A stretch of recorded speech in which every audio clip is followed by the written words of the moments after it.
President of the Senate, who is adequately represented here by my friend and brothers, Sabi, the chairman of the Senate Committee on Housing, the distinguished senators here present, and our brother from the House of Representatives.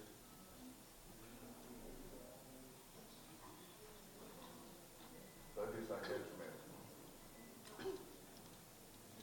I feel highly delighted to be here this afternoon to welcome you to this public hearing. Let me begin by apologizing that we are slightly behind schedule due to some reasons, which is beyond us. The essence of the public hearing, of course, is for us to have an interface with you. When I came into this hall this afternoon, I looked at the file which the clerk of the committee presented to me, and I could see that about 10 different stakeholders who are not here have submitted their position paper on this bill. So that some people are not here, it doesn't mean they are not part of this bill. They have submitted in the file their position paper, including the Federal Ministry of Works and Housing. The essence of this is for us to have an interface with you so that you can contribute to issues that are contained in this bill. This bill is one of the bills that seems to comply with the focus of the Ninth Senate. That is, we should make laws that will improve the well-being of Nigerians. To me, as sponsor of this bill, I have a conviction that tenants in Abuja are overstressed, and some of the bills that people pay are bills that even though some people can pay, even those who are paying cannot justify the means at which they got what they are paying for. Again, if you take a look at this city, you see that there are quite a number of houses that have been completed for years, and nobody is occupying them.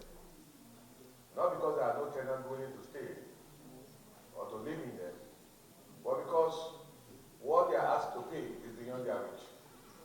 But again, those who have built these houses do not bother as to whether there are tenants or not. And you ask the question, if these people have secured a mortgage and they are paying interest, would they have abandoned these houses and nobody lives in them? Simply put, a good percentage of the houses that you see in Abuja that are not occupied by human beings except reptiles are properties that are acquired through dubious means, through the leakages in the system. Legislation must not just be for positive measures. Legislation in democratic society must be targeted towards minimizing the stress and pains of majority of the people. Indeed, that's the essence of democracy. Democracy must improve the life of the people. Democracy must be sensitive to the needs and the aspirations of the people.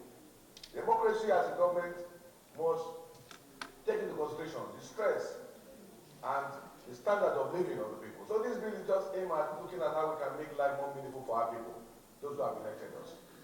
And it is made in taking into consideration of what is happening in our city. Before now, Mr.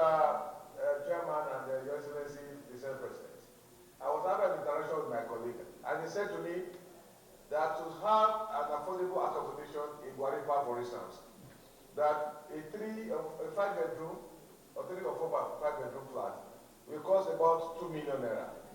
Now, if a director is to take a flat in Guaripa for 2 million per annum, the question is, what is the take home of a director in FCT?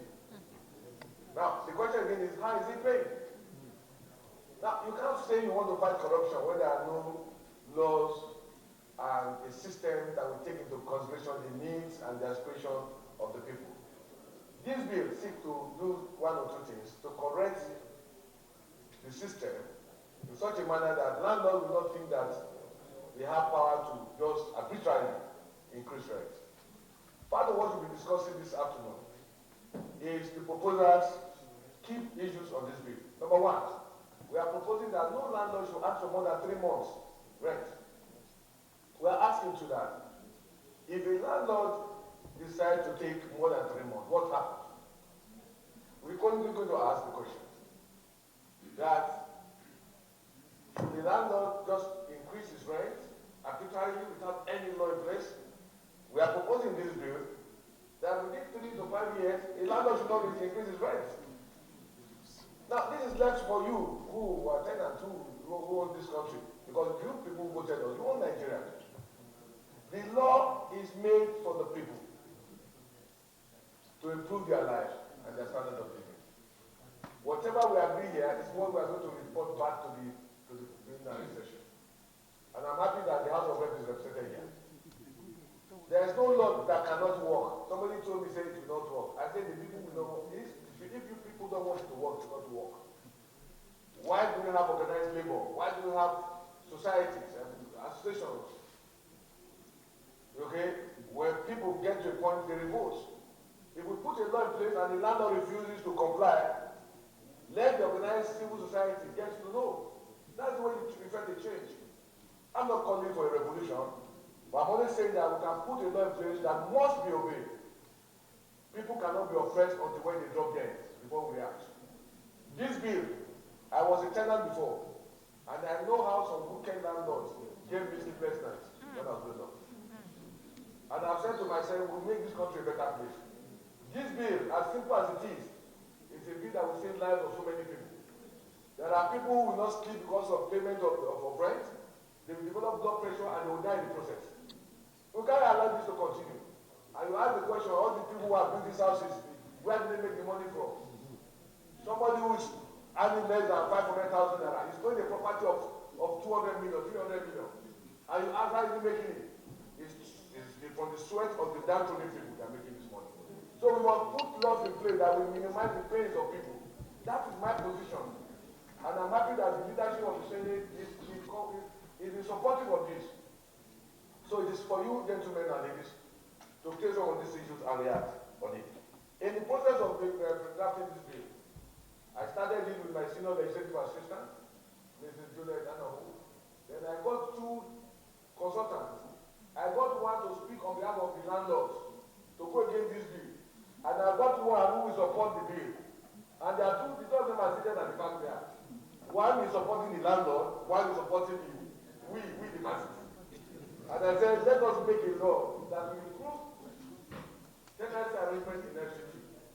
Ladies and gentlemen, Your Excellency, this bill can work if the people want it to work, if the people know that power belongs to them. I want to put the law in place. Whether you're a landlord who has billionaire or a billionaire, you must comply because nobody is above the law. And we have made provisions for legal issues because nobody can be a judge over his case. So when there are issues, the system is there to explain the landlord. This bill is aimed at making life meaningful, reducing the charges, the rent in Abuja. There are properties in Abuja people call 10 million per annum, 20, 50. Now, in this bill, we're calling it attempt to categorize the district in terms of rent payment. All these issues will be highlighted to you so that we discuss it. If it's going to work, if you agree it's going to work, it's going to work. I'm nobody in this Senate who is taking a definite position on this bill. And that is why we call for a public hearing. The issues I'm going to present it to you is for you to react, to accept. If the landlords are here, they raise their issues. Why this bill is against the bill? Some of them have called me and told me, why are you talking about the bill when you are not talking about reducing the cost of building materials? Why? But we have a responsibility as those who have been elected to be on the side of the people. We always be on the side of the people. That is why we are elected and that's why we are here. Ladies and gentlemen, I want you to be free. You have enough time to take microphone and speak. It's a democratic world. And we have become involved quite a number of organized labor. They have sent in their position on this.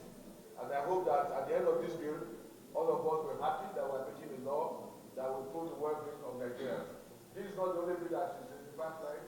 In this assembly, effort is being made to make legislation that will touch positively, impact positively on the life of the ordinary Nigerian. And this is just one. one on such bill. Once again, I must thank you for coming, and I look forward to you actively participating, and let us brainstorm together and to see how we can make people to live happily in the FCT, not that people live here and they're living and they're developing blood pressure because of landlords who have made money from the system of which you and I have contributed. Answer that, man.